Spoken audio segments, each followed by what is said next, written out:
প্রায় ১৬ মাস ধরে একটি প্রশ্ন নিয়েই বেঁচেছিলেন মুক্তা বেগম। তার ছেলে সাব্বির হোসেন মুন্না কি এখনো কোথাও বেঁচে আছে? প্রতিদিন ঘুম ভাঙত সেই আশায়, প্রতি রাতে চোখ ভিজত অপেক্ষায়। কখনো মনে হতো হয়তো কোনো হাসপাতালে আছে, কখনো কোনো কারণে যোগাযোগ করতে পারছে না। কিন্তু বুকের গভীরে লুকিয়ে থাকা সেই ক্ষীণ আশাটুকুও শেষ হয়ে গেল।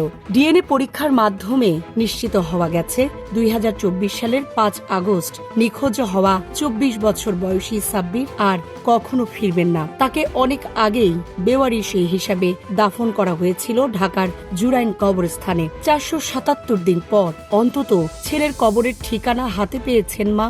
এখন সেটাই তার একমাত্র সান্ত্বনা। Premium commercial space is now for rent. Featuring ample parking and excellent accessibility, this 4,200 square foot space is ready. Elevate your business and call us today. মুক্তা বেগম কান্নাজড়িত কণ্ঠে বলেন, এতদিন মনে হয়েছিল ছেলে হয়তো কোথাও আছে, অনেক খুঁজছি, পাই নাই। এখন জানলাম সে আর নাই। অন্তত জানি ওর কবরটা কোথায়। ২০২৪ সালের ৫ আগস্ট জুলাই গণ অভ্যুত্থানের চূড়ান্ত দিন। ভোরবেলা কাউকে কিছু না জানিয়ে নারায়ণগঞ্জের কাঁচপুরের বাসা থেকে বের হয়ে যান সাব্বির। এরপর আর ফেরেননি। পরিবারের সদস্যরা জানান, আন্দোলনের দিনগুলোতে নিয়মিত মিছিলে অংশ নিতেন তিনি। তবে বিষয়টি পরিবারের সবাই জানতেন না। ৪ আগস্ট ছোট বোন সুমাইয়া আক্তারকে তিনি বলেছিলেন, আন্দোলনের সময় তার পেছনে থাকা একজনের মাথায় গুলি লেগেছিল। সেই কথা শুনে আতঙ্কিত হয়ে পড়েন মা। ছেলেকে আর আন্দোলনে যেতে নিষেধ করেন, এমনকি ৫ আগস্ট যাতে বাইরে যেতে না পারে সে চেষ্টাও করেছিলেন। কিন্তু সবার অগোচরে সেদিন সকালে বেরিয়ে যান সাব্বির। সেটাই ছিল তার জীবনের শেষ যাত্রা। নীলফামারীর পরিবারটি প্রায় ১৫ বছর ধরে নারায়ণগঞ্জের কাঁচপুরে ভাড়া বাসায় থাকছে।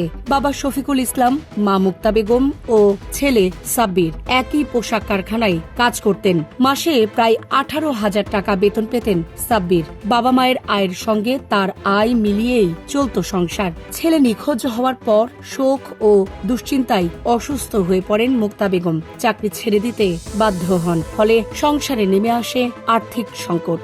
বন্ধ হয়ে যায় ছোট বোন সুমাইয়ার মাদ্রাসার পড়াশোনাও। মায়ের স্বপ্ন ছিল ছেলেকে বিয়ে করাবেন, ঘরে বউ আনবেন, সংসারের দায়িত্ব আরো শক্ত হাতে ধরবে সাব্বির। কিন্তু সেই স্বপ্ন ভেঙে যায় ৫ আগস্টেই।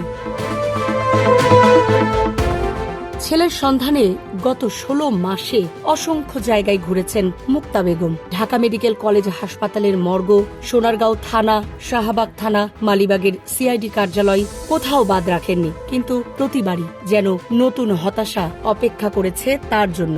মুক্তা বেগম বলেন, এক জায়গায় গেলে কয় অন্য জায়গায় যান, ওইখানে গেলে কয় এই দায়িত্ব তাদের না।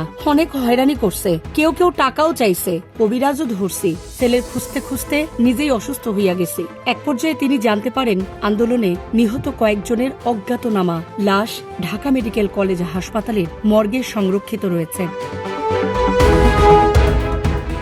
জুলাই শহীদ স্মৃতি ফাউন্ডেশনের সহায়তায় মুক্তা বেগমকে শাহবাগ থানায় নিয়ে যাওয়া হয়। সেখানে তাকে একটি বিকৃত ও ঝাপসা মৃতদেহের ছবি দেখানো হয়। অনেকের পক্ষে ছবিটি দেখে কাউকে শনাক্ত করা সম্ভব ছিল না। কিন্তু মুক্তা বেগমের দাবি, তিনি সঙ্গে সঙ্গেই বুঝতে পেরেছিলেন সেটি তার ছেলের ছবি। তিনি বলেন, আমি তো মা, আমি চিনব না আমার ছেলেরে? নাক মুখ যেটুকু বোঝা যায় তাতেই বুঝছি এই আমার ছেলে। এরপর তার ও স্বামী শফিকুল ইসলামের ডিএনএ নমুনা সংগ্রহ করা হয়। গত ২০ নভেম্বর বাংলাদেশ পুলিশের ফরেন্সিক ডিএনএ ল্যাবরেটরির প্রতিবেদনে জানানো হয়, অজ্ঞাত মৃতদেহের দাঁত থেকে সংগৃহীত ডিএনএ প্রোফাইল এবং শফিকুল ইসলাম ও মুক্তা বেগমের ডিএনএ নমুনার মধ্যে পারিবারিক মিল পাওয়া গেছে। অর্থাৎ অজ্ঞাতনামা সেই মৃতদেহটি তাদের ছেলে সাব্বির হোসেন মুন্নার।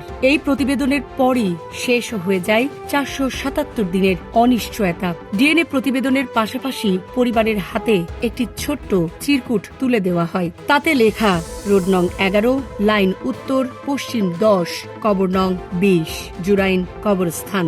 এটাই এখন সাব্বিরের শেষ ঠিকানা।